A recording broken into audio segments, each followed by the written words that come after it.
Direct News TV. 40 dead in fire at Mexico migrant center near U.S., official.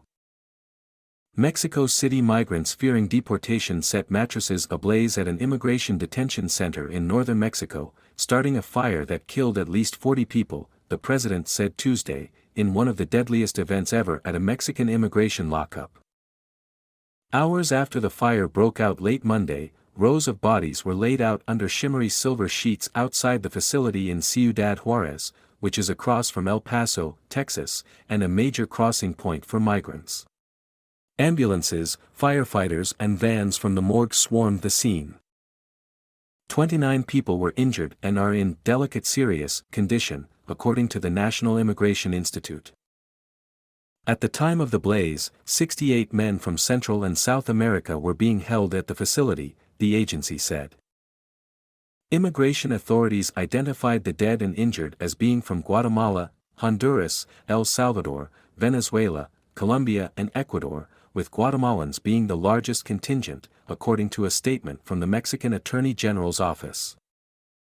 Guatemala Foreign Affairs Minister Mario Buquero said 28 of the dead were Guatemalan citizens. "We are going to look to find those responsible for this," Buquero said. Mexico President Andrés Manuel López Obrador said the fire was started by migrants in protest after learning they would be deported. "They never imagined that this would cause this terrible misfortune," López Obrador said, adding that the director of the country's immigration agency was on the scene. The detention facility is a short walk from the U.S. border and across the street from Juarez's City Hall.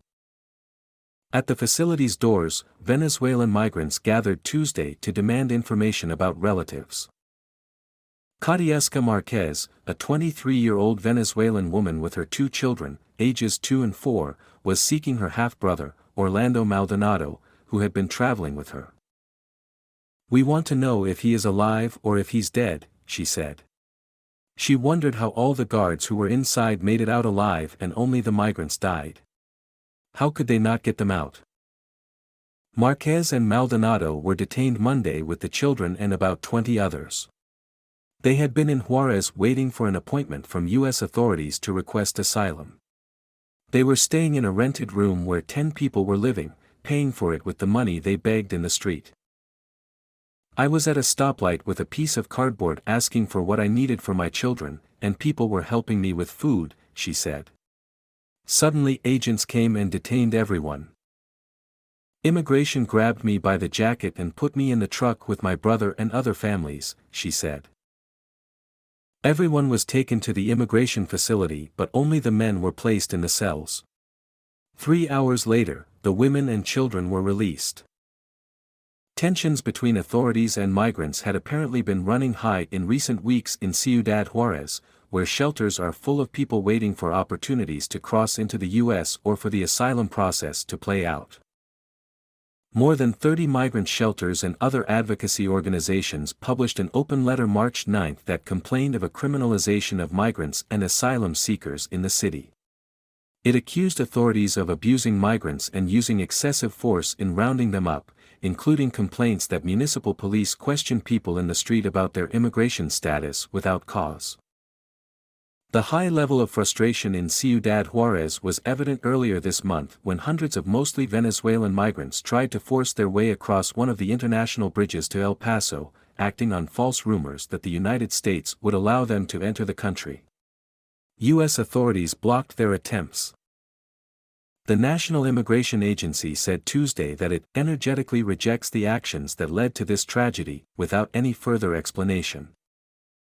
The extensive use of immigration detention leads to tragedies like this one, Felipe González Morales, the United Nations Special Rapporteur for Human Rights of Migrants, said via Twitter.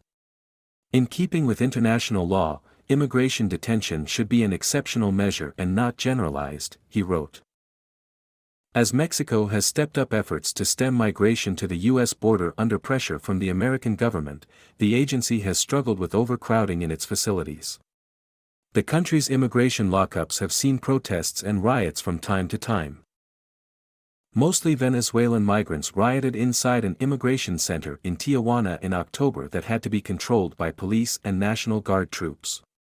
In November, dozens of migrants rioted in Mexico's largest detention center in the southern city of Tapachula near the border with Guatemala. No one died in either incident. Mexico has emerged as the world's third most popular destination for asylum seekers, after the United States and Germany. But it is still largely a country that migrants pass through on their way to the U.S. It holds tens of thousands of migrants in an expansive network of detention centers and attempts to closely monitor movements across the country in cooperation with American authorities. Asylum seekers must stay in the state where they apply in Mexico, resulting in large numbers being holed up near the country's southern border with Guatemala.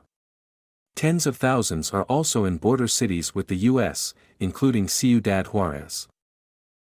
An estimated 2,200 people are in Ciudad Juarez's shelters, along with more migrants outside shelters who come from Venezuela, Nicaragua, Colombia, Guatemala, Ecuador, Peru, and El Salvador, according to the Strauss Center for International Security and Law at the University of Texas at Austin.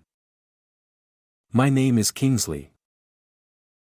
Please like, share, subscribe and hit that notification bell so you can be the first to be notified whenever we post. You won't regret it.